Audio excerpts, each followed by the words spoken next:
In this video, I'm going to introduce some of the issues that arise in the morality of self-defense.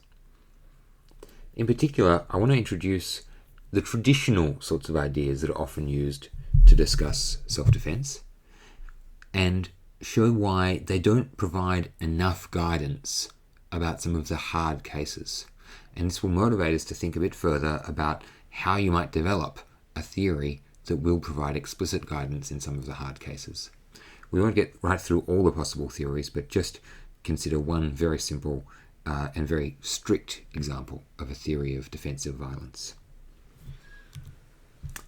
So the traditional view is roughly this, and this is related to what you'll see in legal doctrines about what's called a defense to charges like murder or assault.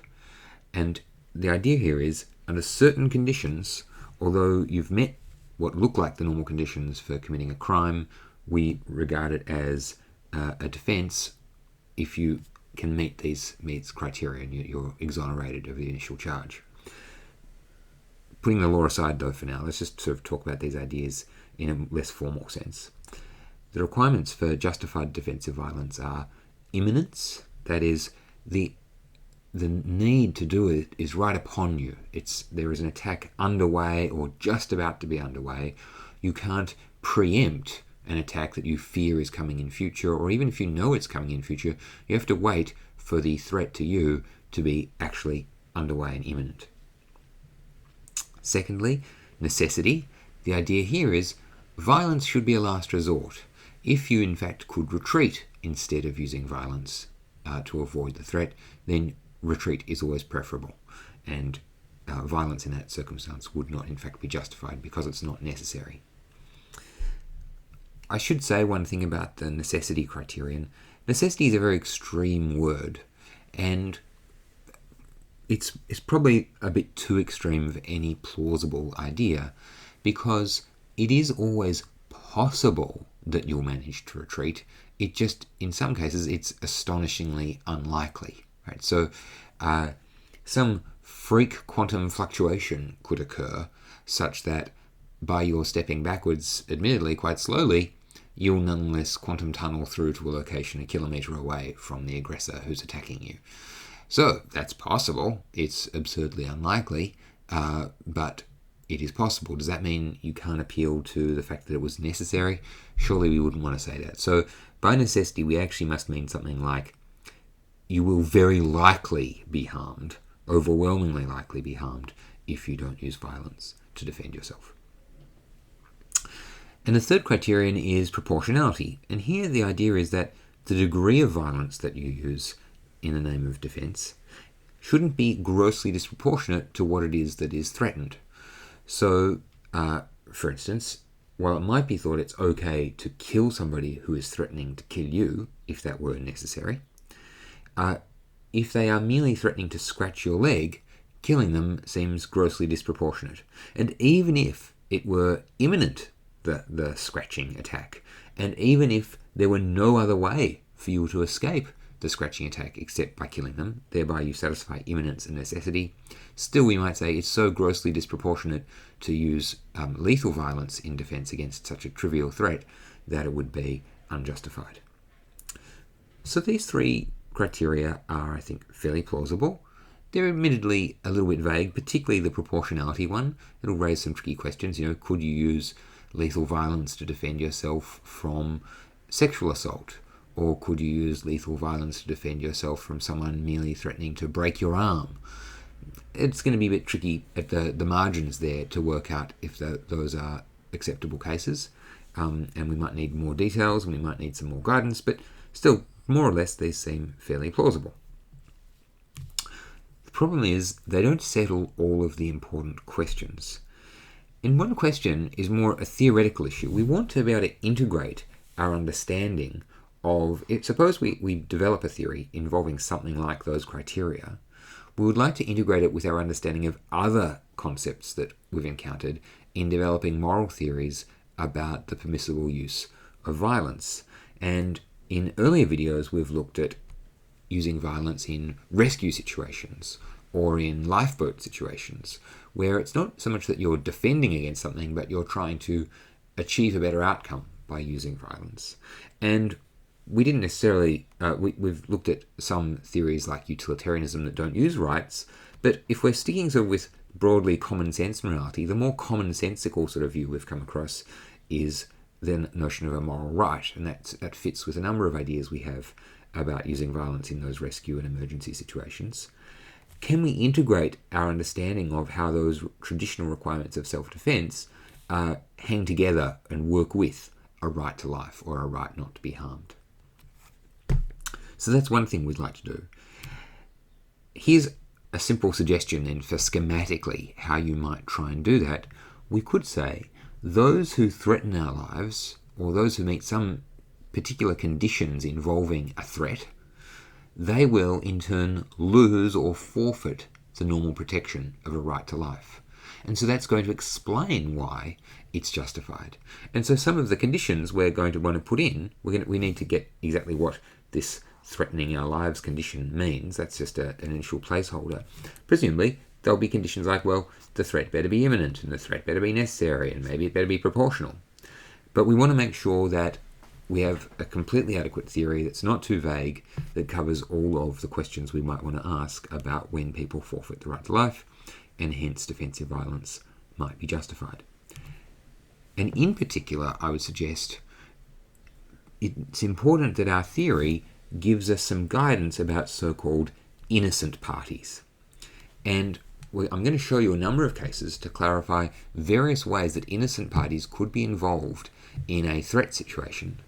And you might have different views about different sorts of innocent parties as to whether or not it's legitimate to harm them in the name of self-defense. So here are the categories that we commonly come across: innocent aggressors, innocent threats, innocent shields, and innocent bystanders. I'll give you some examples to illustrate all of those in a moment. But what's in common between them all? What makes them innocent? Here's a rough formulation. Someone is an innocent relative to a life-threatening situation if they are in no way morally responsible for the existence of the threat.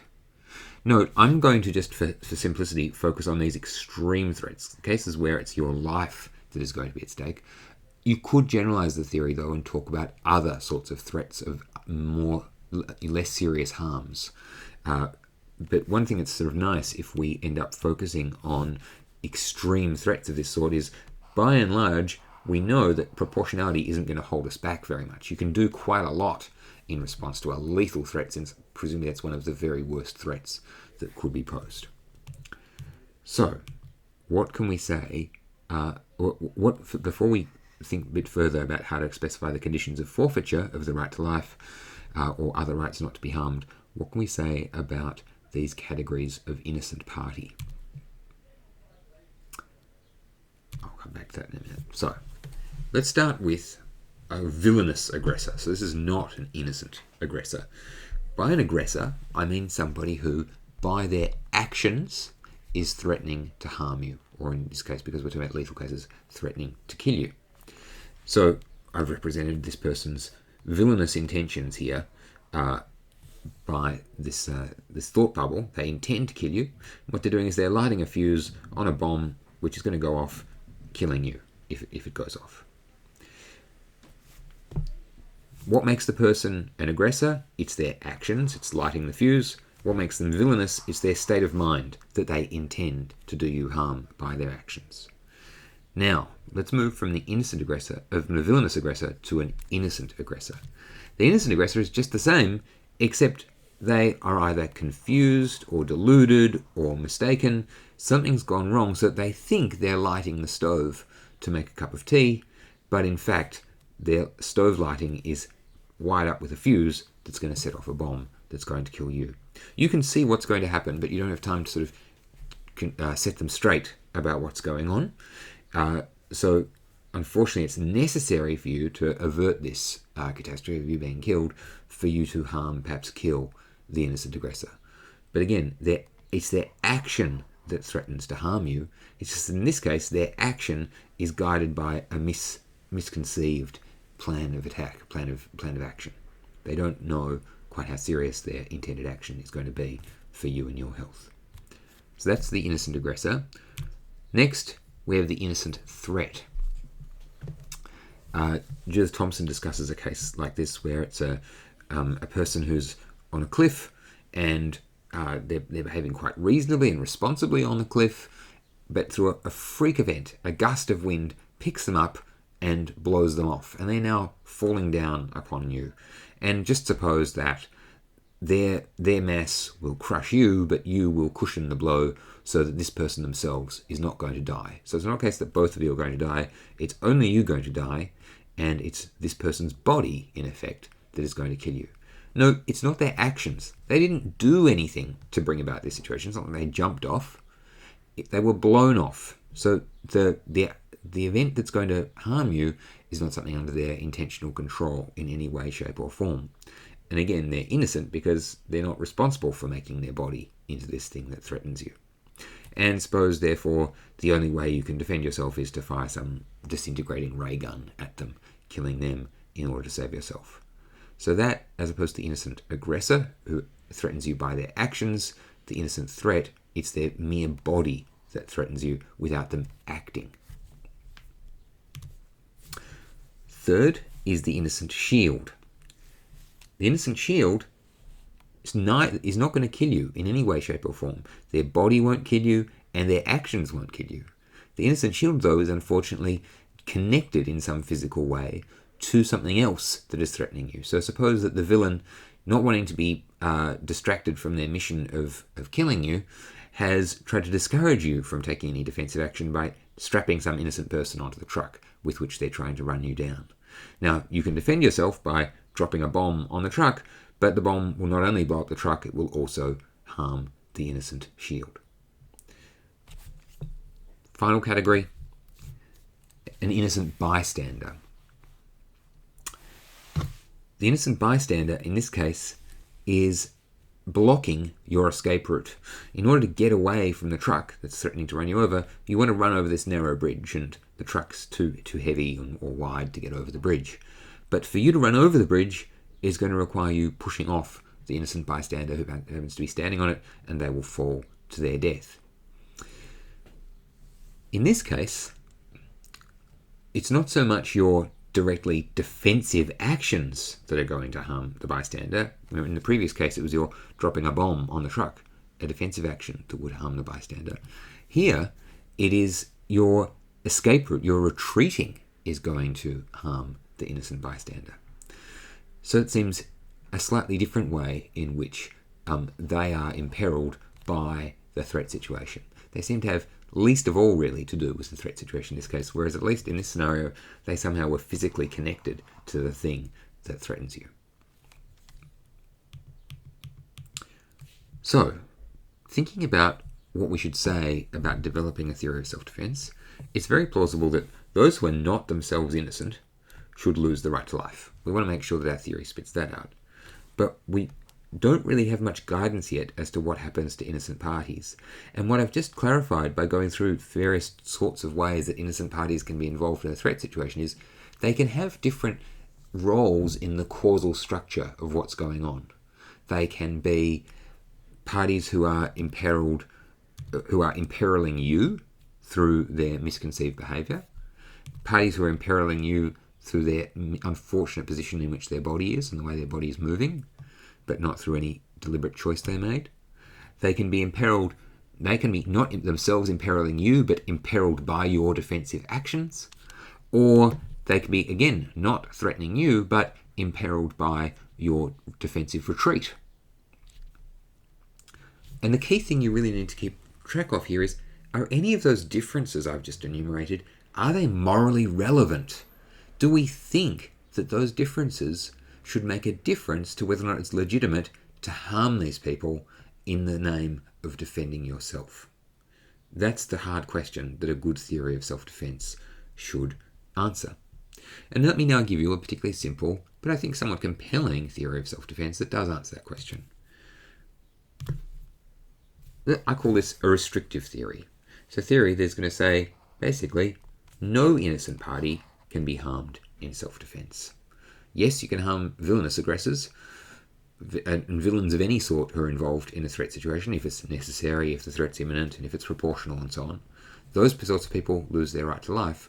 But anyone who's innocent, any of those four categories, no, you can't harm them. And so if that means, say, let's consider the innocent shield case, if that means you can't use your bomb, you just have to let the truck run you over, so be it. If that means you can't do anything to stop the innocent aggressor who is thinking she's boiling a kettle but is in fact setting off a bomb that's going to kill you, you can't do anything to stop her. You can't harm her in the name of self-defense. So hence it's restrictive, doesn't let you do much against innocence. What might some reasons be to support this? Well, first, the right to life is a pretty special thing, and we're talking about the conditions under which someone loses that right to life. And innocent parties, by definition, are in no way responsible for what's happening to you. Having not done anything to make them responsible, maybe they shouldn't lose the right to life. So that's our first reason. The second reason draws upon an analogy. You might think in some ways self-defense is a sort of analogous thing to punishment. In the cases of punishment, someone who has done something wrong, they've maybe harmed you or infringed your rights in some way, if they're responsible for what they've done, we punish them.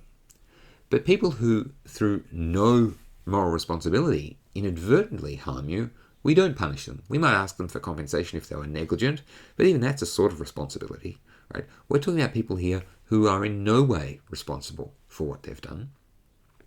We certainly wouldn't punish them, right? So if a person was in this unfortunate situation of thinking they're lighting the kettle to make a pot of tea, but actually setting off a bomb, they would not be in any way guilty of murder or assault for what they do. They might be terribly regretful, might feel miserable about it, but we would not normally punish them and say that that's an appropriate response. So self-defense, you might think, is somehow analogous, right? It's a bit like punishment before the fact. If it's justified to harm you after you've done something for which you're morally responsible, maybe it's also justified to do something beforehand to prevent you from doing something for which you're morally responsible. But notice that argument really only works for parties that are responsible, that is, the so-called villainous parties, and it would not cover innocent parties. So those are two prima facie attractive reasons, I think, to prefer a restrictive theory of self-defense. There's one more point I'd like to make about it, which is it's exactly the sort of theory you should adopt if you endorse the so-called sanctity of life principle that I've discussed in earlier videos. What was the sanctity of life principle? It was the one that says it is always wrong knowingly to kill an innocent human being.